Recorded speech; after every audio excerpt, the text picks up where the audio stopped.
வணக்கம் viewers, welcome back. நம்ம சுடரோட ஒரு பாட்காஸ்ட்டு. அதே சமயம் டிவி வந்து நிறைய பேர் ஒரு பக்கம் வாங்கினாலும் ப்ரொஜெக்டருக்குன்னு ஒரு ஃபேன் பேஸ் இருக்குது ரொம்பவே. ஆமாம், என் ஃப்ரெண்டுலாம் வந்து 5000 ரூபாய்க்கு ப்ரொஜெக்டர்லாம் விற்றது இல்லை, சும்மா அந்த அமேசானில் அதை வாங்கி வீட்டில் சும்மா அடிச்சு விட்டு விளாண்டுட்டு இருந்தான். நேராக பென்ட்ரைவில் ஒரு படத்தை எடுத்து அது ஒரு சந்தோஷமாக இருக்கும்.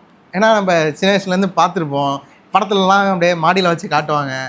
அதெல்லாம் பார்த்துட்டு இருக்கும்போது ஒரு ஸ்மால் ஹாப்பி. சின்ன வயசுலேருந்து நம்ம பார்த்தது படத்தில் காட்டுறது எங்கே தெரியுமா இருக்கும்? ஒரு போலீஸ் ஹெட் குவார்ட்டர்ஸில் இவன் தான் வில்லன், இவன் என்ன பண்ணிக்கிட்டு இருக்கா அப்படின்னு பார்த்தீங்கன்னா அப்படின்னு சொல்லி ஸ்லைடாக ஓட்டுவாங்க. ஆனந்த்ராஜ் அங்கே வருவார், இவர் இப்போ தான் பண்ணிகிட்டு இருக்காரு, என்னடா இதெல்லாம். அண்ட் இப்போ வந்து எல்லாரும் வீட்டில் டிவிக்கு பதில் ப்ரொஜெக்டர் வாங்குற அளவுக்கு ஆயிருக்கு அப்படிங்கிறதே ஒரு பெரிய டிரான்சிஷன் தான். சூப்பர். இப்போ நான் ஃபஸ்ட்டு எதுக்கு இது வாங்கினேன் அப்படின்னா, வீட்டில் போய்ட்டு என் ரூமில் வந்து இடம் ரொம்பவே கம்மி. வால் வந்து ஒரு ஓப்பன் வால் இருக்குது, பட் ஆனால் அங்கே நான் டிவி போட்டேன்னா போயிட்டு வர முடியாது, அந்த மாதிரி ஒரு ரூமு. இப்போ நான் அதே 65 இன்ச்சு டிவி போகிறேன்னா ஸ்டார்டிங்கே ஒரு நல்ல ஒரு டிவி அப்படின்னா ஒரு 65,000 70,000 அந்த ரேஞ்சில் வந்துடுது. அதுவும் இல்லாமல் நான் இருட்டு ரூமில் பார்த்தேன்னா எனக்கு ஐஸ்டெயின்லேருந்து எல்லாமே வரும். எனக்கு வந்து மூவி பார்க்குறது இருட்டில் பார்த்தா தான் நல்லாயிருக்கும். ஆனால் எல்இடிஸ்லாம் டைரக்ட் லைட் சோர்ஸுங்கிறனால உங்களுக்கு அந்த ஐஸ்ட்ரெயின் எல்லாமே வந்து கொஞ்ச நேரத்தில் தண்ணி அதெல்லாம் வர ஆரம்பிச்சிடும். ஆனால் ப்ரொஜெக்ட்டுங்கிறது ஒரு ரிஃப்ளெக்டட் லைட்டு, வேறு கான்செப்ட். இது வந்து ரொம்ப பயங்கரமான ஒரு விஷயம். கண்ணில் டேரெக்டாக நான் லைட்டு பார்க்குறதுக்கும் லைட்டு செவுத்தில் அடிக்கிறத நான் பார்க்குறதுக்கும் எவ்வளோ வித்தியாசம் இருக்குது. அது வந்து உண்மைதான், பயங்கரமான வித்தியாசம். அது இன்னொன்று என்னென்னா 4K இருந்தாலுமே அது ஒரு கிரிட் லே அவுட்டு. நம்ம கண்ணுக்கு தெரியாத நம்ம மைண்ட் வந்து அது ஒரு கிரிட்டாக தான் பார்க்கும். ஆனால் இப்போ நான் ப்ரொஜெக்டர் 1080p ப்ரொஜெக்டர் தான். ஆனால் நீங்கள் தியேட்டரில் பார்த்தீங்கன்னா 14 இப்போ தான் 4K அப்டேட்னு சொல்லுவாங்க. ஆனால் அவ்வளோ பெரிய இதுலேயே இவ்வளோ நாள் ஒரு 1440p, சில தேட்டர்லாம் இன்னும் 1080p தான் வச்சு ஓட்டிகிட்டு இருக்காங்க. ஆனால் கிளாரிட்டி வந்து பயங்கர டிஃப்ரெண்ட்டாக இருக்கும். ஏன்னா லைட்டு வந்து சின்ன டிஸ்பிளேலேருந்து ஜூம் அவுட் ஆகி தான் வெளியில் வரும்போது அந்த டிஃப்யூஸ்டாக இருக்கும், உங்களால் இண்டிவிஜுவல் பிக்சலை ஐடென்டிஃபை பண்ண முடியாது. அந்த மாதிரிலாம் அட்வான்டேஜ் இருக்கும் போது இவன் வந்து எனக்கு ஒரு நல்ல எக்ஸ்பீரியன்ஸ் கொடுத்துருக்கான். ஜாலியாக இருக்குது அப்படிங்கிறான். என்னால் நான் பாட்டில் ரூமில் போட்டு விட்டு ஒரு நாள் நைட்டு ஃபுல்லாக மேட்ச் பார்த்து முடிச்சு நெட்ஃப்ளிக்ஸில் 4-5 எபிசோட் போனாலும் ஐ ஃபேட்டிக்ன்றது எனக்கு இப்போ இல்லை.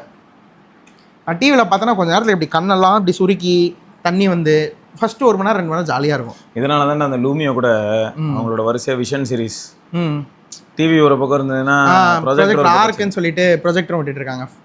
நான் தான் ஃபஸ்ட்டு வாங்கலான்னு பார்த்தேன். ஆனால் எனக்கு இன்னொரு யூஸ் கேஸ் என்னென்னா, அதில் வந்து 200 ஆன்சி லூமென்ஸ் தான். என்னால் மாடியில் வச்சு என் வீட்டுக்கு எதுக்கே திருவிக்கணக்கு பஸ் ஸ்டாண்டு பளிச்சுன்னு இருக்கும், அந்த லைட்டில் வந்து அந்த லூமியா தெரியவே தெரியாது. ஏன்னா அவன் மார்க்கெட் பண்ணுறது என்ன சொல்கிறான்னா இண்டோர் ப்ரொஜெக்டர் அப்படின்னு சொல்கிறான். இவன் பார்த்தீங்கன்னா 1200 ஆன்சி லூமென்ஸ். ஆனால் அவ்வளோ வருதானா இல்லை, நான் பிரைட்னஸ் மீட்டர் வச்சு பார்த்தப்போ ஒரு 800 to 900 வருது. அப்போ 800-900 ஒரு நல்லாவே ஒரு பிரைட்னஸ். என்னால் லைட் போட்டிருந்தா கூட என்னால் ப்ரொஜெக்டர் டிஸ்பிளே வந்து பார்க்க முடியுது. ஸோ வெண்ட் த ப்ரொஜெக்டர் எனக்கு வந்து ரெக்குவயர்மெண்ட் தான். என்னால் இப்போ வந்து ஒரு 65 இன்ச்சு டிவி என்னால் ப்ராக்டிக்கலாக வாங்கி என் ரூமில் வைக்க முடியாது, அந்த அளவுக்கு என்கிட்ட பட்ஜெட்டும் இல்லை. என் பட்ஜெட் பார்த்தீங்கன்னா இதுவே ஸ்ட்ரெச் பண்ணி தான் வாங்கினேன். 20,000 ஒரு ப்ரொஜெக்ட்ன்றது வந்து இட்ஸ் வாங்கலாம், ஒரு எக்ஸ்பீரியன்ஸ்க்காக வாங்கலாம். ஆனால் 65 இன்ச் டிவி கண்டிப்பாக 20,000 கிடைக்காது, அது தெரிஞ்சிருச்சு. ப்ரொலாங்ட் ஹவர்ஸ் பார்க்க முடியாது. இது வந்து 65 இன்ச் டிவின்னு இல்லை, என்னால் 200 இன்ச்சு கூட என்னால் இது ஆக முடியும்.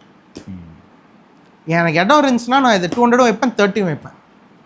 1080p ப்ரொஜெக்டர் தான், ஆனால் அது டிஃப்யூஸ்டாக வரனால எனக்கு கிளாரிட்டிலையும் எந்த அடியும் வாங்கலை. ஓகேவா? ஸோ அதனால் இதை நான் வந்து ப்ரைமரியாக வாங்க. சரி, இது இப்போ வீட்டில் யூஸ் பண்ணுறல எத்தனை இன்ச்சுக்கு நீ ப்ரொஜெக்ட் பண்ணி யூஸ் பண்ணிட்டு இருக்க? இப்போதைக்கு 72 இன்ச் வால், பெரிய வால். லைக் அந்த கபோர்டுக்கு சைடில் நம்ம எம்டி ஸ்பேஸ் வால் இருக்கும்ல, போஸ்டர்ஸ்லாம் யூஸ்வலாக ஒட்டி வச்சு டெக்கரேட் பண்ணியிருப்பேன். ஸோ கம்ப்யூட்டர் டேபிள் தள்ளி போட்டோன்னா அது ஒரு ஓப்பன் வாலாகி போச்சு, த்ரோவும் நல்லா இருக்குது. ஸோ வச்சுட்டேன்.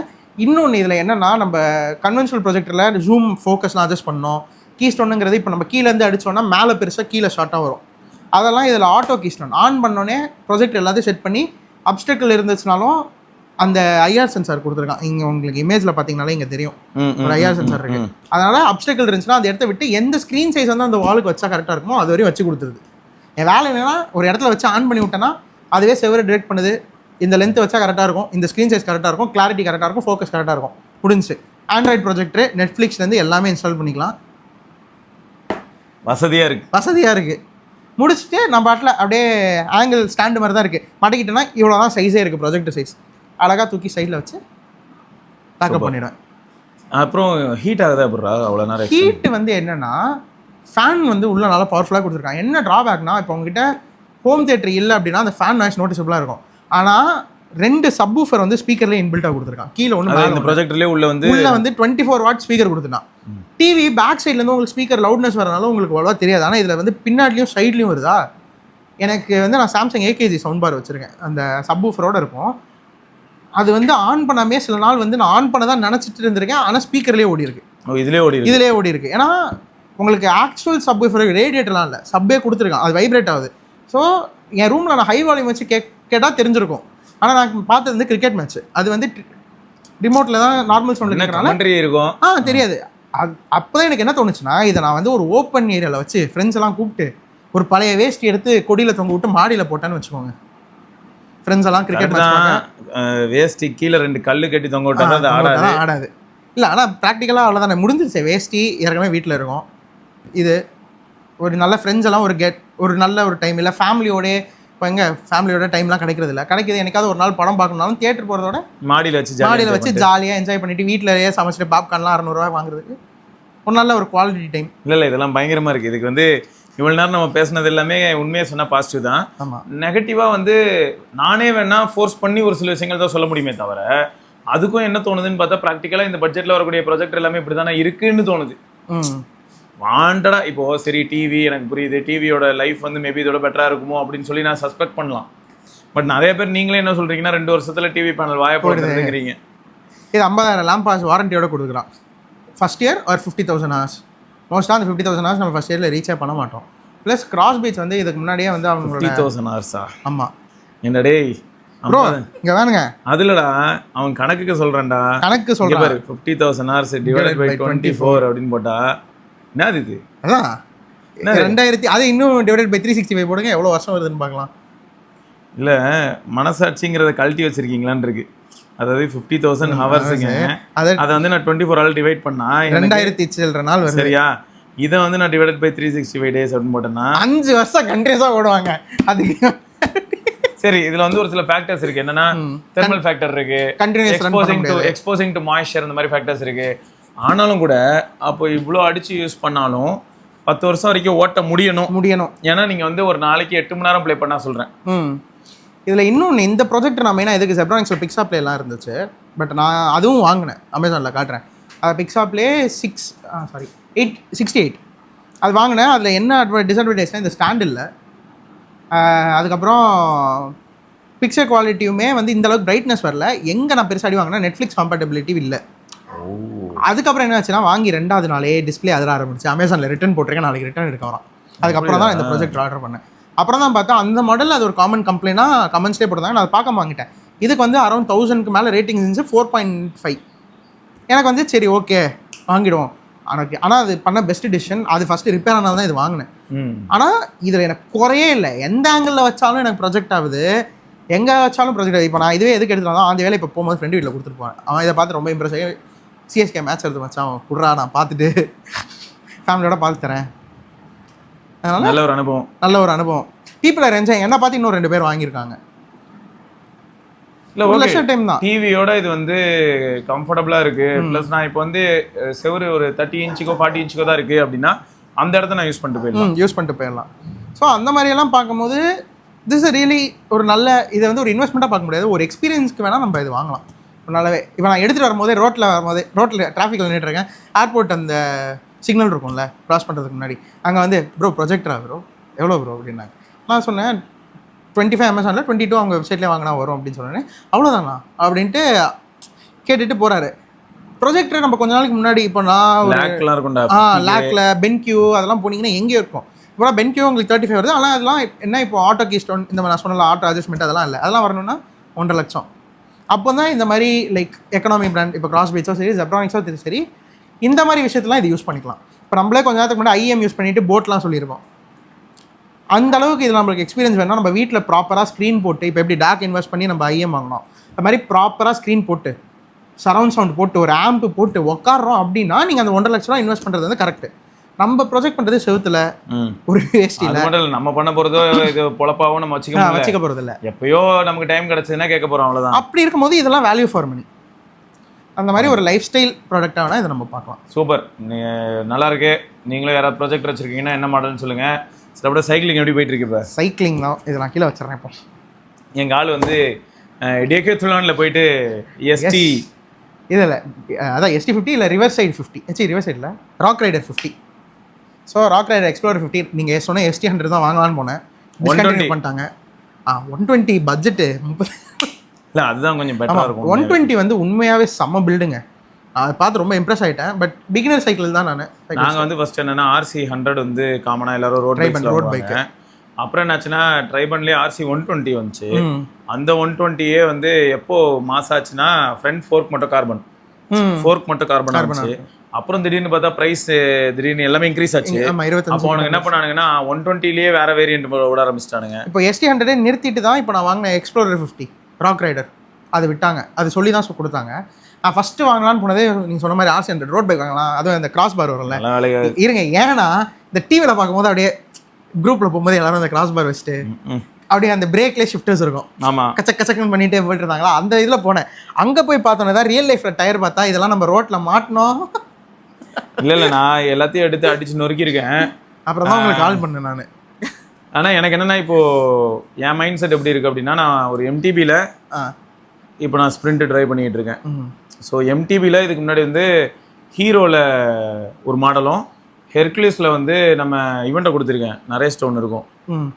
அந்த மாடலும் ஃபர்ஸ்ட் வாங்கின ஹெர்குலிஸ் வந்து ரோடியோன்னு ஒன்று இருக்கும்.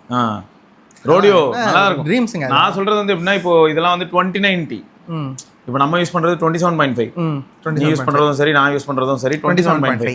29 என்ன ஆகிடும்னா பிக்கர் த சர்க்கம்ஃபரன்ஸா, சிங்கிள் பெடலுக்கு அதிக டிஸ்டன்ஸ் கவர் ஆகும். ஸோ அதில் வந்து நான் என்ன பண்ணியிருக்கேன்னா, இன்றைக்கும் அது வந்து எனக்கு ட்ரீமாக இருக்குது. சில சமயங்களில் வந்து நம்ம ஹியூமன் பாடியும் வந்து ரொம்பவே காம்ப்ளிகேட்டடா. ஒரு நாள் வந்து பார்த்தேன்னு வையேன், நம்ம மார்னிங் எனர்ஜி இருக்கும். மார்னிங் வந்து வேக்காகி அந்த பாசிட்டிவிட்டி எனர்ஜி இருக்கும்.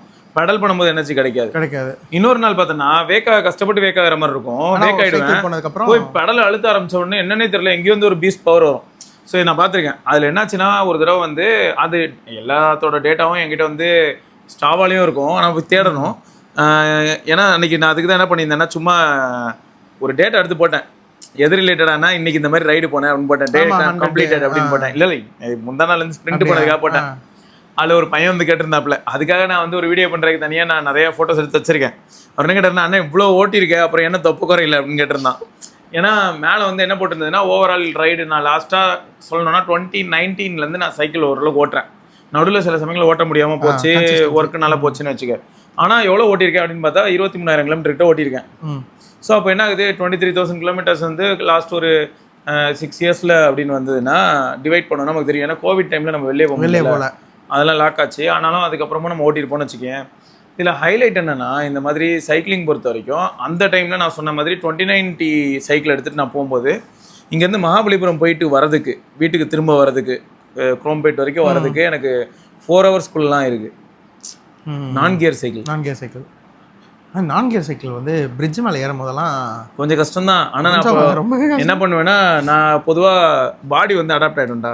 ஃபஸ்ட்டு வெயிட் கொஞ்சம் ஆவரேஜ் கரெக்டான வெயிட்க்கு கொண்டு போயிட்டு என்ன ஆகிடும்னு பார்த்தீங்கன்னா, இப்போ எலிவேஷன் வருது அப்படின்னு தெரிஞ்சதுமே பாடி எப்படி அடாப்ட் ஆகும்னா, எலிவேஷனுக்கு முன்னாடி ஃபஸ்ட்டு ஸ்ப்ரிண்ட் ஆகும். எலிவேஷன் கிளைம் ஆகுதுல்ல, உடனே எழுந்து நின்று பெடல் பண்ண முடிஞ்சிடும். அடிச்சு அதே ஸ்பீட் மெயின்டைன் பண்ணுவேன், மேலே வரைக்கும் சல்லுனே போகும். ஆனால் இங்கே தான் எனக்கு ஒரு கடுப்பாச்சு. ஃப்ரண்ட் ஷாக் அப்சர்வர் லாக் பண்ண முடியாது என் சைக்கிளில். அழுத்தி மிதிச்சேன்னா அந்த பவரை வந்து சஸ்பென்ஷன் சக் எங்க மிதிக்கிறது. என்னடா நீ அமிங்கிட்டு இருக்க. ஃபர்ஸ்ட் டே வந்து நான் கியர் சைக்கிள் வாங்க, எனக்கு இதுக்கு முன்னாடி நான் வச்சிருந்த கியர் சைக்கிள் வந்து 1x8 அந்த ரோடியோலாம். இது வந்து 3x7ல 21 ஸ்பீடு. எனக்கு அப்போ தெரியல, லோ கியர் ரேஷியோவில் வச்சு ஓட்டினா ஏறிடும்ட்டு. நான் வந்து ஹை 3.7 வச்சுட்டு ஏறிட்டேன். எங்கன்னா நம்ம பாடி ஃப்ளை வரும், அது ரொம்ப ஸ்டீப்பாக வேற ஏறும். எது அந்த லூகாஸ் டிவிஎஸ் அந்த இந்த சரவணா சோர்ஸ்லேருந்து வருது. போயிட்டு விழிவாக்கம் சைடில் இறங்காமா ஏறி மிட்வேல என்ன ஆகுது, ஏறி மிதிக்கிறேன், இறங்காது பெடல் இறங்குறது சுத்தமாக இறங்காம சைக்கிள் நிற்குது. அதாவது ஒரு 2 செகண்டுக்கு நின்று சஸ்பென்ஷன் மட்டும் உள்ளே போகுது. ஃப்ரண்ட்டில் போகாது. கியர் ஸ்விட்ச் பண்ணுறது வந்து உனக்கு பழகும் போக போக. ஆனால் இப்போ வந்து நம்ம அன்றைக்கி ரைடு வரப்போலாம் எனக்கு நல்லாவே பழகிடுச்சு. சப்கான்ஷியஸாகவே நான் கியர் ஸ்விட்ச் பண்ணிகிட்டு இருக்கேன். இப்போ எவ்வளோ ஃபாஸ்ட்டாக பெடல் பண்ணுறியோ, பெடல் பண்ணும்போது கியர் ஷிஃப்டிங் வந்து ரொம்ப ஸ்மூத்தாக இருக்கும். ஸ்லோவாக பெடல் பண்ணும்போது பண்ண கொஞ்சம் கடியாக இருக்கும். அப்படி தான் ஸ்டார்டிங்கில் செயினெல்லாம் கலந்து வந்து அதான் நிற்கிற சைக்கிளில் வந்து கியர் மாற்றக்கூடாது. நிறைய குழந்தைங்க. ஆனால் பழைய வீட்டிலலாம் அப்படி தான் ப்ரோ, குழந்தை நல்லா அழுத்தி விட்டு போயிடுவான். நான் எடுத்து மிதிப்பேன், டக்குன்னு ஒரு சவுண்டு கேட்கும், டேமேஜ் ஆகும். ஸோ அதான் இது வந்து எப்படின்னா, ஒரு MTB எடுத்துகிட்டு இப்போ சென்னை சிட்டியில் சுற்றுறது கொஞ்சம் கம்ஃபர்டபுளாக இருக்குங்க. அதான் கேட்கும் போது வந்துட்டு நம்ம உடனே சொன்னேன், நான் ஃபஸ்ட்டு வந்து நான் ஹைப்ரிட் தான் இருந்தேன். அப்புறம் நான் ஃபுல்லாக ரோட் பைக்ஸ் போனேன். ரோட் பைக்லேருந்து அதுக்கப்புறம் நான் திரும்ப எம்டிபிக்கே வந்தேன். ரீசன் என்னன்னா ரோட்ஸ் வந்து கொஞ்சம் மோசமாயிட்டே போச்சு. அடி வாங்குறது தெரிய மாட்டேங்குது எனக்கு. இப்போ எனக்கு வந்து அப்போ இவர் எம்டிவி சொன்னப்போவும் கடையில் என்ன சொன்னாங்கன்னா, நான் இங்கே எவ்வளோ அடிப்பீங்கன்னா நான் இப்போ அவரேஜ் 30 டெய்லி போயிட்டு இருக்கேன். ஆனால் அப்போ வந்து சும்மா ஒரு 13 சொன்னேன். பிகினர் சைக்கிளான்னு கேட்டாங்க. ஆமாண்ணா அவ்வளோலாம் போக முடியாது ப்ரோ, ஹைப்ரிட் எடுத்துக்கோங்க அப்படின்னு சொன்னாங்க. நான் அங்கே ஹாஸ்பிட்டலே நான் உங்களுக்கு கால் பண்ணிட்டேன், பக்கத்தில் தான் கால் பண்ணேன். எம்டிபி சொன்னார், எக்ஸ்பீரியன்ஸ் இருக்குல்ல, நானும் மறக்காமல் வாங்கிட்டேன். எங்கே அது ஆக்சுவல் டிஃப்ரென்ஸ் தெரிஞ்சிச்சுன்னா, இங்கேருந்து நான் ஐசிஎஃப் எல்லாம் ஓட்டும் போது பள்ளத்தில் வந்து எனக்கு ஸ்டெபிலிட்டியே போகல. அந்த சஸ்பென்ஷனோட ஒர்க்கு வந்து அதுவும் 80 mm சஸ்பென்ஷன் வேறு எம்டிபியில், ஜாலியாக ஸ்மூத்தாக சக்கு சக்குன்னு இறங்கி போகும். அந்த ஷாக் வந்து கையில், அதுவும் ஸ்டார்டிங்கில் வந்து பின்னாடி தெரிஞ்சது. அதுவும் இப்போ ஆட்டோமேட்டிக்காக சப்கான்ஷியஸாக என்ன ஆச்சுன்னா, அந்த பள்ளம் வருதுன்னா லேசாக சீட்டை விட்டு நான் லிஃப்ட் ஆகிட்டுன்னா சைக்கிள் பேலன்ஸே போகல, அழகாக அப்படியே அது பள்ளத்தெல்லாம் தாண்டி போகுது. கவலையே இல்லை. டிராஃபிக்லலாம் இப்படி நின்றுட்டு இருப்பானுங்க, நான் மண்ணில் எம்டிவி தானே இறங்கி அந்த சிக்னல், அதாவது அதை பாடி சிக்னல்லாம் பார்த்தீங்கன்னா சைடு வந்து வெட்டி தான் போட்டிருப்பாங்க. நான் வந்து அழகாக இறங்கி ஜக்கு அது. நான் வந்து ஒரு டைம் வந்து பாடி வெயிட் ஒரு மேட்டர்னு சொன்னல, அதுக்கு தான் கொஞ்சம் லைட்டாக இருக்கும்போது நம்மளால என்ன பண்ண முடியும் அப்படின்னு பார்த்தோன்னா, மொத்த சைக்கிளையுமே ஏரில் தூக்க முடியும். நீ வந்து ஜம்ப் பண்ணலாம், சைக்கிளோட சேர்ந்து ஜம்ப் பண்ணலாம். அப்போ என்ன பண்ண முடியும் அப்படின்னு பார்த்தோன்னா, ஏன் நம்ம மீனம்பாக்கம்லேருந்து போகும்போது டுவர்ட்ஸ் ஒலிம்பியா ஆஃபீஸ் போகும்போது சைக்கிளில் தான் டெய்லி போயிட்டு இருப்பேனா. அப்போது ஓடிஏ சைக்கிளில் போனீங்களா? ஆமாம், டெய்லி அதில் தான் போயிட்டு இருப்பேனா. அப்போ என்ன பண்ணா, ஓடிஏ சைடில் வந்து மக்கள் நடக்கிறதுக்காக பேமெண்ட் இருக்கும். அதோட ஹைட் வந்து தார் ரோட்லேருந்து இவ்வளோ ஹைட் இருக்கும். So okay, first front wheel வச்சு அப்புறம் பேக் வீல வச்சு அப்படியே வைக்கலாம். ஆனால் நீ போகிற பேஸ்க்கு அதுக்கும் 2 வீலையுமே இது கூட தூக்கி வைக்கலாம். சல்லுன்னு செமையாக இருக்கும். அது நீ பழகிடுச்சுன்னா வரும். அதே மாதிரி மேலேருந்து கீழே இறங்கலாம். அதே மாதிரி மேலேருந்து எம்டிபியில் நான் கீழே இறங்கிடுவேன். அப்படியே அது நான் இப்போவே பண்ணிட்டு தான் இருக்கேன். வர ஸ்பீடில் அப்படியே என்ன பண்ணுவேன்னா, 2 வீலையும் அட் டைம் இறக்குவேன். அப்படின்னு இறக்கிட்டு போயிட்டே இருப்பேன். எம்டிபியில் கிரவுண்ட்லையுமே கொஞ்சம் நல்ல ஹைட் இருக்கனால அந்த செயினுமே அடி வாங்காது, நம்ம ஜாலியாக அப்படியே சூப்பராக இருக்கும். அது எதுக்கு சொன்னேன்னா, பெரும்பாலும் அந்த இடத்துல டிராஃபிக் வந்து வந்துட்டு ஃபுல்லாக பஸ்ஸு லாரி எல்லாம் வந்து நின்றோம். அப்போ நம்ம பாட்டுக்கு சைடில் போயிடலாம். மேக்ஸிமம் என்னன்னா, நடக்கிறவங்களும் வந்து சேஃபாக தான் ஃபீல் பண்ணுவாங்க. ஒரு சைக்கிளிஸ்ட்னால டேஞ்சர் இருக்கா அப்படின்னு கேட்டால் ரொம்பவே கம்மி. நமக்கு தான் டேஞ்சர் அதிகம். எவனா வந்து சொல்லி இல்லை, இதில் பைக் ஓட்டுறவங்களை கேட்டால் எனக்கு சைக்கிளிஸ்டே பிடிக்காதான்றாங்க. டேய், நீங்கள் ஓரமாக ஏன்டா வரீங்க? நம்ம ஓட்டுறது எல்லோ லைனுக்கு இந்த சைடு. ஆமாம், அவங்களும் அங்கே தான் வருவாங்க, 40ல் வருவாங்க. நம்ம 20ல் போயிட்டு இருப்போம், அவங்க 40ல் வருவாங்க. எதுக்குடா இங்கே வரீங்க? பைக்கை கூட விட்டுறீங்க. அன்னைக்கு வந்து நம்ம இந்த பெருங்குளத்தூர் ஹைவே இருக்குல்ல, லைக் அவுட்டர் ரிங் ரோடு, அதில் வந்து அந்த எல்லோ லைன் கொஞ்சம் நல்லா வைடாகவே இருக்கும். எங்கே நம்ம போரூர் தாண்டிட்டோம்னா கொஞ்சம் வைடு தான். அதில் போயிட்டு இருக்கேன், பேன்றான். என்னென்னு பின்னாடி பார்த்தா காரு. டேய், இங்கே நீ வர வேண்டிய அவசியமே இல்லைடா, அது 4 லேன் ரோடு. நீ அங்கே போக விட்டு ஏன் பின்னாடி வந்து ஆன் அடிச்சுக்கிட்டு இருக்க அப்படின்னு இருக்கு. ஏன் தெரியுமா? இப்போதான் ப்ரோ கார் வாங்கினேன். ஓ, ஏன் ப்ரோ, எனக்குலாம் அது சைட் மிரர் மாட்டக்கூடாது. அவனை பார்த்ததுக்கப்புறம் திக்குன்னு ஆயிடுச்சு எனக்கு. என்னடா இவன் பின்னாடி ஆன் அடிக்கிறான், பைக்குன்னு நினச்சேன் உண்மையா. சரி, இனிமேல் நீ அங்கெல்லாம் போகாது. போக மாட்டேன். இல்லை, நான் சொன்னேன்ல, நீங்கள் சொன்னது கரெக்டு.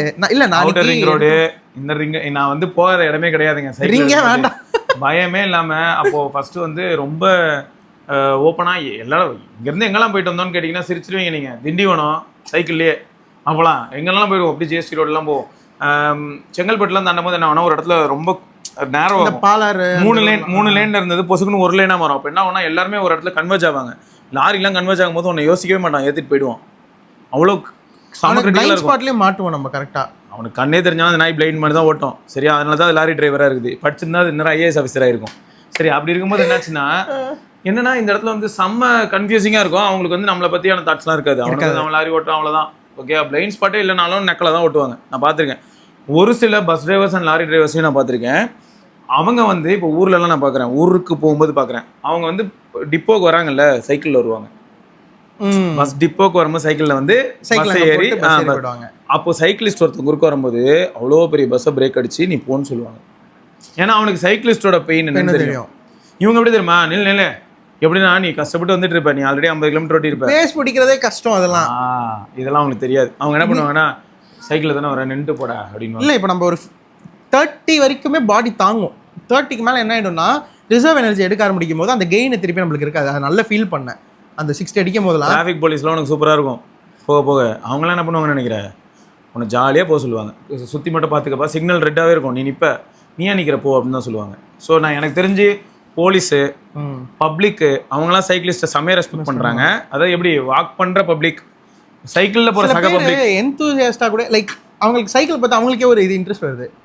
பைக்கில் போகிறவங்களே இப்போ வந்து நானும் யோசிச்சுட்டு இருக்கேன், சிக்னல் நின்று பேசுவோம்ல, அது நம்ம டெக்கத்தில் வாங்க சைக்கிள்லாம் பார்க்க பயங்கரமாக இருக்கும். ஆமாம். நான் வேறு அந்த ஃப்ரண்ட்டில் பவுச்சு லைட்டு எல்லாம் போட்டு வச்சுருப்பேன். நான் வந்துட்டு அதான் டிராஃபிக்கில் பேசிகிட்டு இருக்கும்போதே பரவாயில்ல என்ன சைக்கிள் எங்கே வாங்குனீங்க எவ்வளோ வாங்குனீங்க, நானும் சைக்கிள் வாங்கணும்னு நினச்சிட்டு இருக்கேன் போய் பார்க்குறேன் அப்படின்ட்டு அந்த மாதிரி சந்தோஷமாக இருக்கும். இது வந்து ஒரு ஆப்போசிட் லைஃப்டா. எப்படின்னா எல்லாருக்கிட்டையும் பைக் இருக்குது பார்த்தா 2.5 லட்ச ரூபா 2 லட்ச ரூபா 2.5 லட்ச ரூபா 3 லட்ச ரூபா தான் இப்போ பைக் அசால்ட்டாக அப்படி தான் யூஸ் பண்ணுறாங்க. 400cc. நான் அந்த மாதிரி சைக்கிளில் போகும்போது ஒரு சிலர் வந்து வியப்பாக பார்ப்பாங்க. சைக்கிள் சம ப்ரோ எவ்வளோ தூரம் ப்ரோ ஓட்டிட்டு வரீங்க, நாங்களா மகாபலிபுரம் வரைக்கும் அப்போ அடிக்கடி போவோமா, மகாபலிபுரம் வரைக்கும் போய்ட்டு வரோம். அவ்வளோ தூரம் போயிட்டு வரீங்களா ப்ரோ, நானும் சைக்கிள் வாங்கணும் ப்ரோ. இது வந்து நிறைய பேர் சொல்லுவாங்க. ப்ளஸ் இன்னும் ஒரு சிலர் அப்படின்னா நான் சைக்கிள் ஓட்டினேன் பட் அதுக்கப்புறம் கஷ்டமாக தான் இருந்தது, முடியல, சைக்கிள் மெயின்டைன் பண்ண முடியல அப்படின்னு சொல்லுவாங்க. ஸோ அதனால தான் உனக்கு என்ன பண்ணேன், நான் ஹைப்ரிட் யூஸ் பண்ணும்போது எனக்கு மெயின்டெனன்ஸ் காஸ்ட் அதிகமாச்சு. அண்டு இந்த ரோட் பைக்ஸ் யூஸ் பண்ணும்போது மெயின்டெனன்ஸ் காஸ்ட் மட்டுமே ஆச்சு. இவ்வளோ செலவு ஆகுனா பெண்ட் ஆகிடும். அது இதுன்னு நல்ல குவாலிட்டி போனோம்னா 70-80Kக்கு மேலே போனால் தான் பெண்ட் அவாய்ட் பண்ணலாம். ஆமாம், RC 500 RC 520 அது போனால் தான் மாசாக இருக்கும். அது மட்டும் இல்லை, RC 500 ஒரு டைம் வந்து 60,000க்கு இருந்ததுடா, 520 வந்து 80 இருந்தது. ஒரு 2023 24ல் திடீர்னு ப்ரைஸ் ஆகிக்காச்சு எல்லாமே. அப்போ 1 lakh போயிடுச்சு. நானும் பார்த்தேன் அங்கே RC 500 தானே வச்சிருப்பாங்க டிஸ்பிளேல, பார்த்துட்டு என்ன எங்கேயோ போகுது அப்படின்னு சொல்லிட்டு RC 520 தான் இப்போ எவ்வளோ இருக்குன்னு பார்க்க போகிறேன். RC 520 இப்போ என்ன ரேட் இருக்குன்னு பார்ப்போம். 85க்கு வந்துருச்சா, பரவாயில்லடா. இடையில 1 lakh போச்சுடா. இல்லை போட்டு கட் பண்ணியிருக்கானே. 1,20,000 போட்டு நினைச்சாலும் வாங்க முடியாது உங்களால், ஸ்டாக் இல்லை எங்கேயுமே கிடையாது. இதுவும் நல்ல சைக்கிள். ஏன் தெரியுமா, இதுலேயும் அந்த பெண்ட் இஷ்யூஸ் வந்து ரொம்ப மினிமலாக இருக்கும்.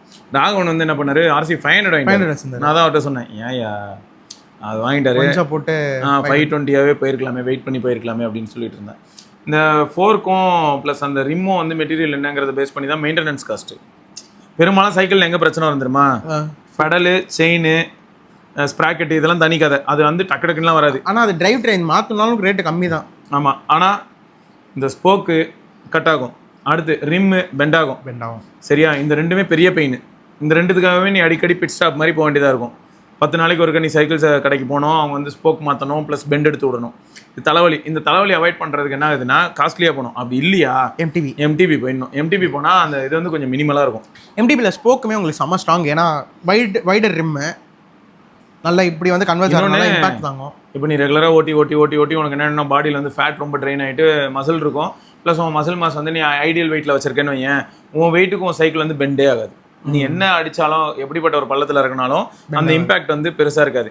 இப்போ அதுக்கு எப்படி இருக்கும் இமேஜின் பண்ணி பாரு. சைக்கிள் இருக்குது, அதுக்கு மேலே நான் இருக்கேன், ஒரு பள்ளத்தில் இறங்குது, நடுவில் இப்படி அமைங்கிடும். ஓகே, நடுவில் இப்படி இறங்குது, டம்முன்னு விழும்போது இதோட வெயிட் ஒரு 10 கிலோன்னு வச்சுக்க, சும்மா சொல்கிறேன், இதோட வெயிட் 10 கிலோன்னா அந்த 10 கிலோக்கான ஃபோர்ஸ் அங்கே போய் ஆகும்.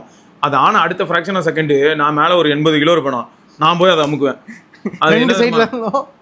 அதுக்கப்புறம் எல்லா சைடும் அடிக்கிறீங்களா, அதான் மேலே அடிப்பாது, நாயே முதல்ல போய் தீனியை குறடா அப்படின்னு சொல்லுவாது நம்ம. சரி, ரைட். இன்னொன்று சைக்கிளிங் இதுக்கப்புறம் ஸ்வெட் ஆகுதுல்ல. ஆமாம், அந்த ஸ்வெட்டோட ஆர்டரும் சரி. நான் சாப்பிட்ற ஃபுட்டே இப்போ ஆயில் கம்மி பண்ணிட்டேன். நடுவில் ஆக்சுவலி கொஞ்ச நாள் ஆஃபீஸ் வேலைலாம் போட்டு அந்த முன்னாடி இருந்த ஃபிட்னஸும் இப்போ இல்லை. அதுக்கப்புறம் தான் சைக்கிள் எடுக்க ஆரம்பித்தேன். ஸ்கின் டெக்ஸ்சர் நல்லா மாறிச்சு. அந்த பிம்பிள்ஸு ஏன்னா ஸ்வெட்டு தண்ணி ஒன்றும்லடா, நீ ஸ்வெட் அதிகமாக நல்லது உடம்புக்கு. அடுத்து முடிஞ்சால் என்ன பண்ணு, நான் முன்னே என்ன பண்ணுவேன்னா கொஞ்சம் டைம் நல்லா இருக்குமா, இங்கே ஃபுல்லாக வந்து ஸ்லீவ் போட்டுருவேன். நான் போட்டுக்கிறேன். ஆமாம், ஸ்லீவ் போட்டுருவேன், ஃபுல் ஸ்லீவ் போட்டுருவேன். முன்னே ஃபோனர் நான் வீடியோலேயே ஸ்லீவ் போட்டு தான் வந்துட்டு இருப்பேன். ஸ்லீவ் போட்டுருவேன், அப்புறம் ஒரு மாஸ்க் போட்டுருவேன். சரியா, இது எனக்கு பிடிக்கவே பிடிக்காது, க்ளவ் போட மாட்டேன், பட் ஸ்லீவ் போட்டுருவேன். அது போட்டுட்டா என்ன ஆகிடும்னா டேனிங் வந்து கொஞ்சம் கம்மி பண்ணலாம். இதோ அங்கே இருக்குல்ல, அது அந்த ப்ளூ டைகாவா அந்த பிராண்டில் வந்து 1000 ரூபாய் வந்துச்சு. ஜெப்டோவில் தான். ஜெப்டோவில் இப்போ என்னென்னவோ கிடைக்குது, எல்லாமே கிடைக்குது. நான் அன்றைக்கி திடீர்னு சம்மந்தமே இல்லாமல் சரி இது அமேசானில் பார்த்துட்டு கூகுள் சர்ச்சில் வந்து போட்டேன். அமேசான் ஓப்பன் பண்ணுற சோம்பேறியாக இருந்துச்சு அப்படின்ட்டு சஃபாரியில் தான் இருந்தேன். பார்த்தா ஜெப்டோவில் வருது. என்னென்னு பார்த்தா இருக்குது 10 minutes டெலிவரியில். என்னென்னவோ கிடைக்குது ஜெப்டோவில். அது இப்போ இந்த ஸ்மார்ட் வால் சாக்கெட்டு அது அமேசானில் இருக்கிறது எல்லாமே வருது. அப்புறம் தான் தெரிஞ்சிச்சு நம்ம ப்ரொஜெக்ட். நான் ஃபஸ்ட்டு அமேசான் வேர் ஹவுஸ் வந்து ஃபோட்டோ எடுத்து பண்ணேன். உள்ளே வந்து டிரான்சிட் அவுட் ஃபார் டெலிவரின்னு வந்துருச்சு. ஆனால் ப்ரொஜெக்ட் வேர் ஹவுஸில் இருக்குது. சூப்பரா. அமேசானை பற்றி பேசாத, காண்டில் இருக்கிறேன் நான். வேங்கம்மா ஒத்தையில் நிற்கிறேன், தில்லுன்னு தான் மொத்தமாக வாங்குற மாதிரி காண்டில் இருக்கேன் நான். எதையாவது கொண்டு வந்து எங்கேயாவது போட்டு போயிடுறாங்க. ஐயோ, அது வேற. நம்ம வீட்டில் ஆள் இல்லை, உள்ளே வச்சுட்டு போங்கன்னா அப்படியே கேட்லேருந்து விசிறி அடிக்கிறான். ஒரு பார்சல் தொலைஞ்சு போச்சுன்னு செம்ம சண்டை. பார்த்தா எங்கள் வீடு கூட்டி போயிருக்கிறது தொடப்பெல்லாம் வைப்போம் தெரியுமா, அது ஓரமாக கிடக்குது. அவன் ரீஃபண்டே அந்த பொருள் என்னவா இருந்தேன்னு என்ன பண்ணுறது. அது வந்து நல்ல ஃபோன் கேஸ்னால ஃபோனாக தான் ஒன்றும் பண்ண முடியாது.